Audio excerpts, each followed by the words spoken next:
ED202, and this is the most important project in the course. You want to understand this process. This is the root of all the exploits, the classic buffer overflow. So you have a 32-bit program which is vulnerable, and I'm just going to bring it up here. Let me go to my directory, ED202. All right, and clear. All right, and so the program I'm exploiting is pwd.c. I meant password. In retrospect, that wasn't a very brilliant name because there is a Linux command, pwd, but anyway, it'll do. So here you have a main routine where it starts, and it calls a function called test password, and it'll print either fail or win, depending on what test password returns. Now, test password has a password with 10 characters, and then it asks you for the password, and you can put in more than 10, and then, no matter what you do, it always returns 1, so you always fail. There is no password that is ever correct, so you will never win. But we're going to win by exploiting the buffer overflow. So here, it'll read up to 50 characters from standard in and put it in password, but there's only room for 10, so we have room to do some degree of buffer overflow in the test PW function. And our goal is to take over the test PW function and redirect execution to the win function, so we'll see this win message, which you could not normally get for any input in this program. So if I run this, pwd, pwd 32, I think, yeah. Okay, it asked me for a password, I put in hello, and it says fail. All right, but if I put in a longer password, like 1, 2, 3, 4, 5, 6, 7, 8, 9, 10, 20 characters, I get a segmentation fault. So that's enough to cause some kind of crash. And so to understand the crash, you examine it in a debugger. So gdb -q pwd 32. Okay, and now I run. And now I put in, I'm going to change this. Instead of having 10 A's and 10 B's, I'm going to make it 4 of each character so I can more easily tell what's going on. I have 20 characters, so it's A, B, B, B, B, C, C, C, C, D, D, D, D, E, E, E, E. That's 20 characters. So it crashed, and notice I see 56, 56, 56, 55, 60 here. So if I do info registers, the instruction pointer contains this stuff, which is not yet easily under my control, so I think I need to inject something a little longer. Let me check my instructions. I think I need to go up to I and J. So 20 characters is not enough to exploit it. It was enough to see the vulnerability, but not enough to exploit it. So I'm going to run it again. I'm going to inject that longer string up to I and J. And now when it crashes, see, I have 46, 46, 47, 47. So this is 41, 2, 3, 4, 5, 6. The F's are 46. So the instruction pointer contained those 4 bytes. The last 2 F's and the first 2 G's are what ended up in the instruction pointer. That's what it's showing me here. So now I know how to control the exploit. I can put any address I want into the instruction pointer by putting it there. All right. So let me, now by the way, I will want to make sure that address space layout randomization is turned off. So let me go to my other shell here and get into the right directory.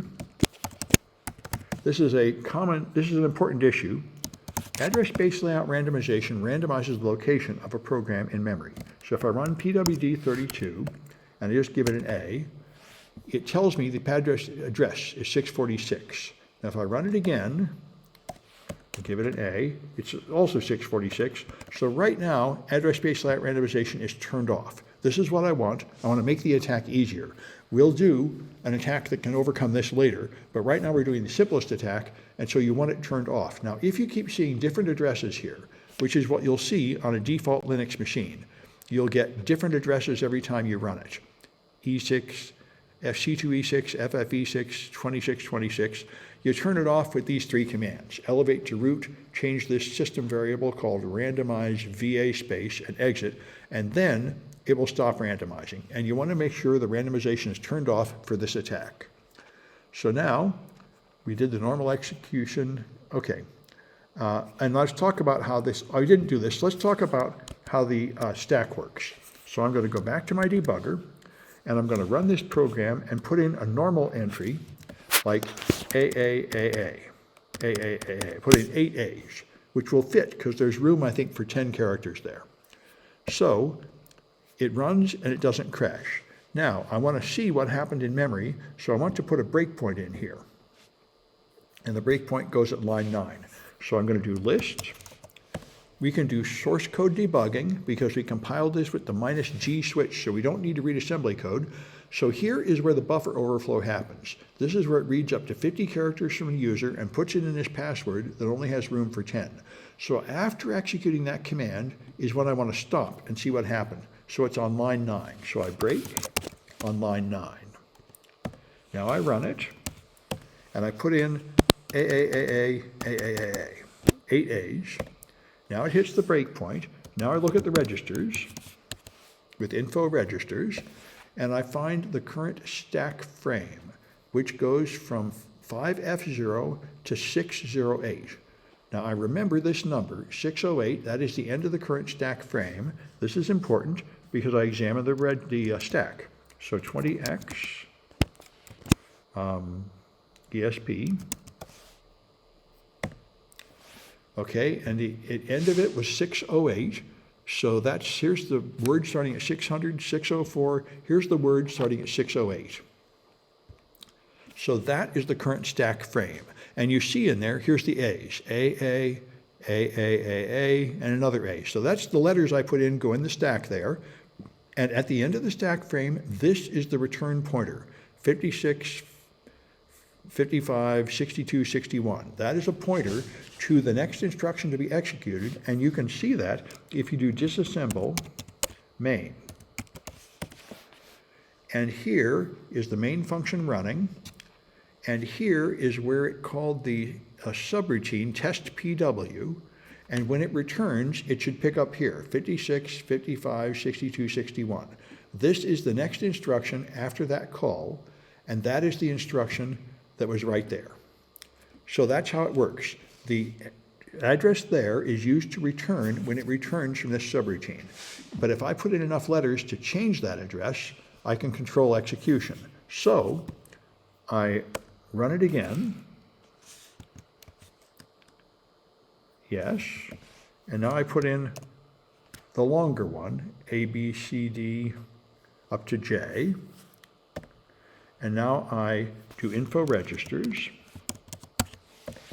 And the stack frame goes from ESP to EBP, which did not get any bigger because this is a primitive language and it wasn't smart enough to realize it needed to allocate more room because I put in more data. So it ends at 608. So I examine the stack, and 608 is here.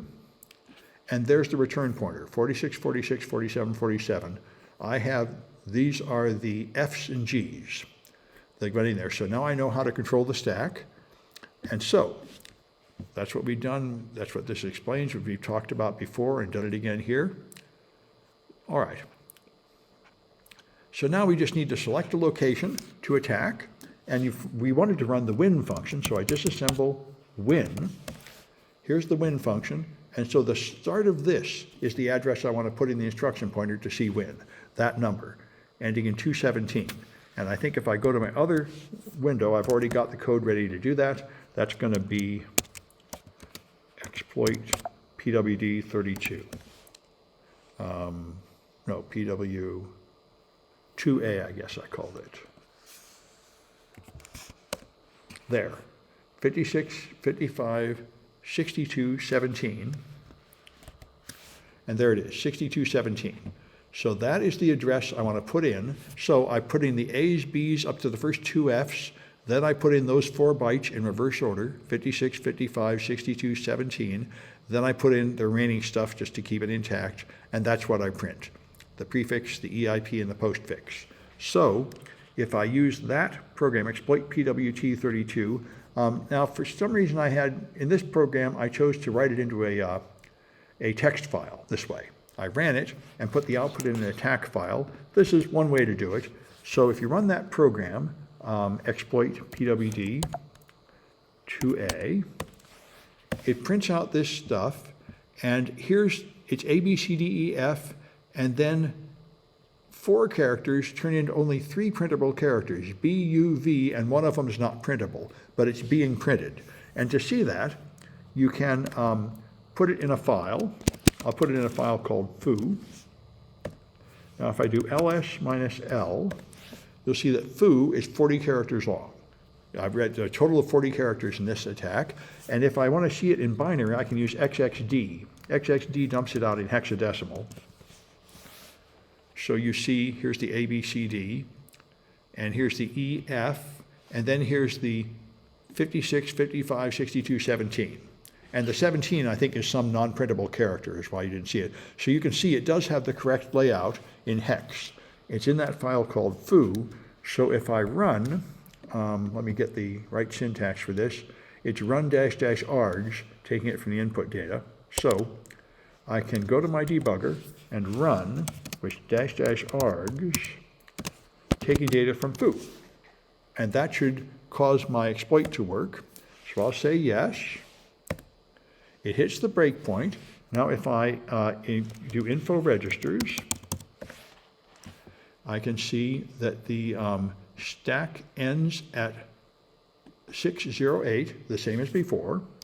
And if I examine the stack, 608 is here, and that's the next address, which now is that address ending in 217, which is win. So when I continue, it prints you win.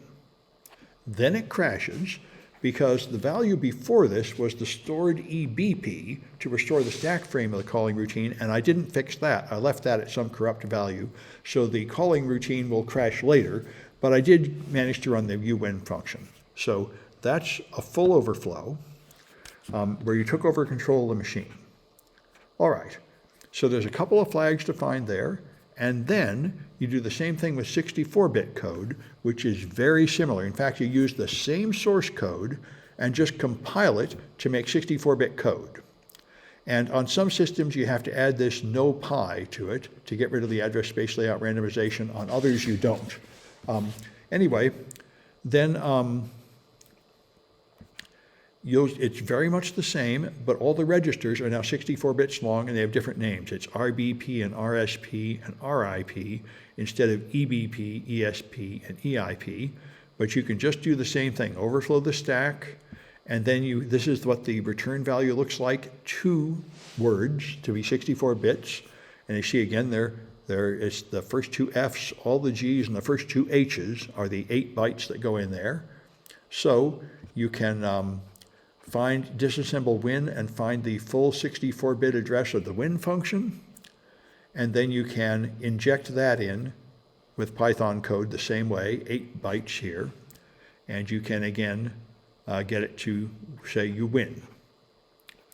All right, and then the last thing is you can now exploit a remote server. Now, when I went to the first DEF CON China, I was on an airplane for like 14 hours, and I had virtual machines on my laptop, and I realized I could do this. So I wrote these projects there, which is good, clean fun. I'm running a server, and the server is running GDB. So it's running a GDB script, so it will run the program in the debugger and let you see it.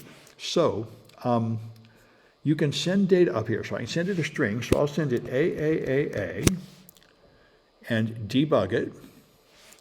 And the server is running debug. So this shows you the source code, list 1 to 33. So here's the source code of my program, although I took some of the stuff out of the program. So there's a flag here. The first flag is there, and the second flag is here.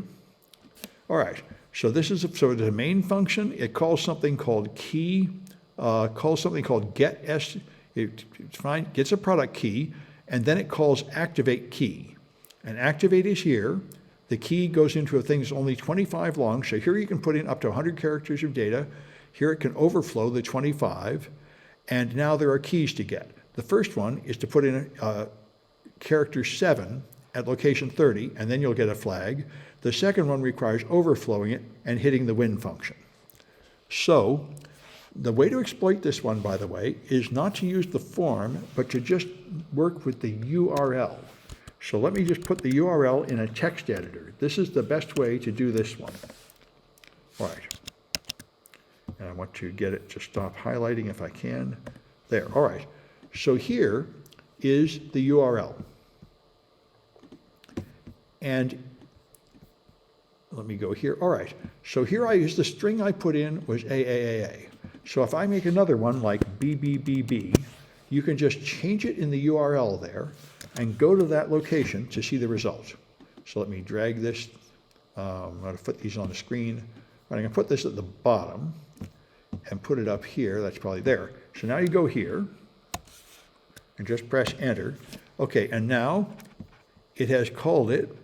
And so if you go down here, it provides a break command and then it runs, taking the input string. So it hits a breakpoint, and you see here's the string, AAAA, BBBB, 4 A's and 4 B's is what I put there. Now it's going to disassemble win, so you know where the win function is at that address. And now it's going to show you the registers at the breakpoint. So you have ESP and EBP. The EBP is DC 48. So 48 is the end of the stack frame. I'm making it bigger. So, all right, so the stack frame ends at 48. So here is 40, here's 48. That's the stack frame. Here's the AAA, here's B, BBB. Here's the return pointer. So I can see that I have to put in, a longer string to hit the return pointer. All right, so that's the first thing. Now to get the first flag, you need to put in a %07 byte someplace. And so you can just put in arbitrary bytes up here. It's best to work with in a text editor like Notepad or something. So this one works, but it didn't give me a flag. So to get a flag, I need to put in like %07. This is how you put in raw hexadecimal values. And I need a lot of them, so I put in a lot of %07s. All right, let's try this one.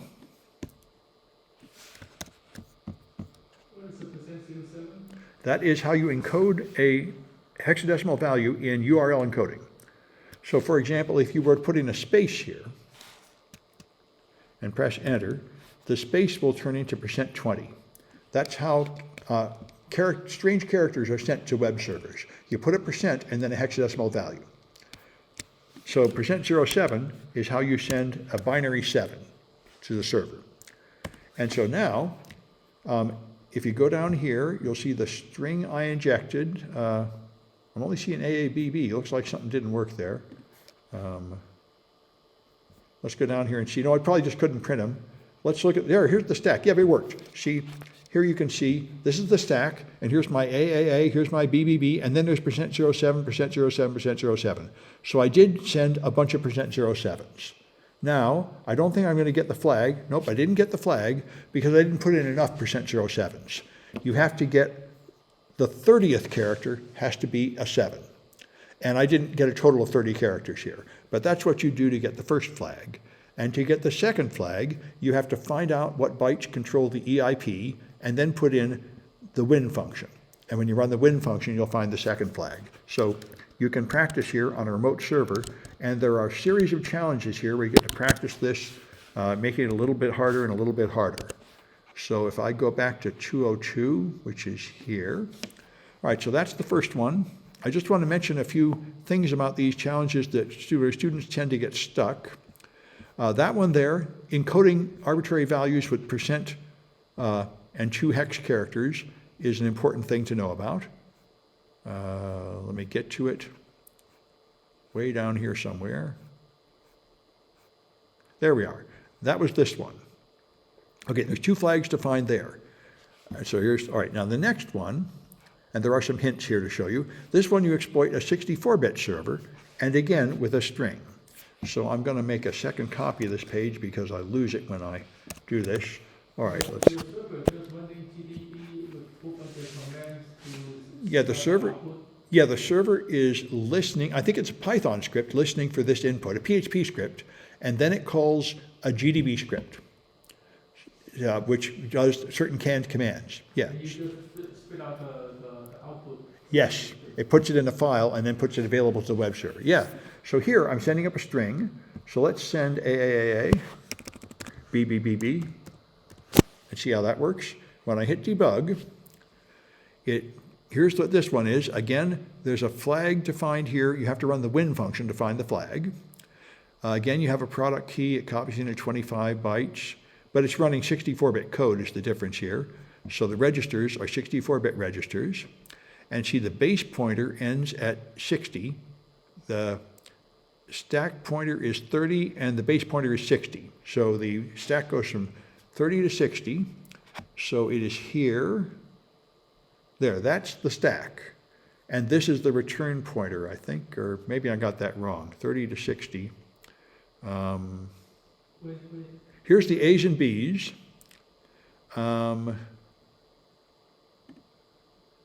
Yeah, I see, this way. Okay, there. This is the 64-bit word at 60. This is the one at 68. This is the return pointer, 55, 55, 488, 80. That's the one. So this is the stack frame, and that's the return pointer. And so I want to overflow that. Here's my A's and B's going in, so I need to put in more. And so again, the way to do it is to just put this in a text editor. And so I'm going to commit more. I'm going to go here and put in a lot more stuff like C, C, C, C, D, D, D, D, E, F.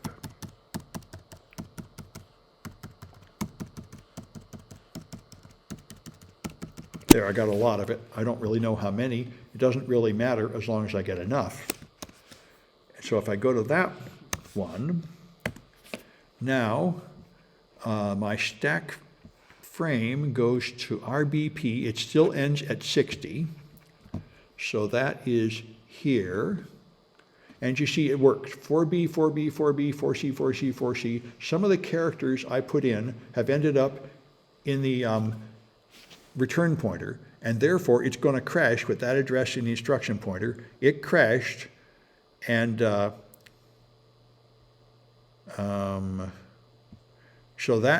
that's now all I have to do is, instead of those characters, I have to insert the address of the win function, which is up here. This is disassemble win.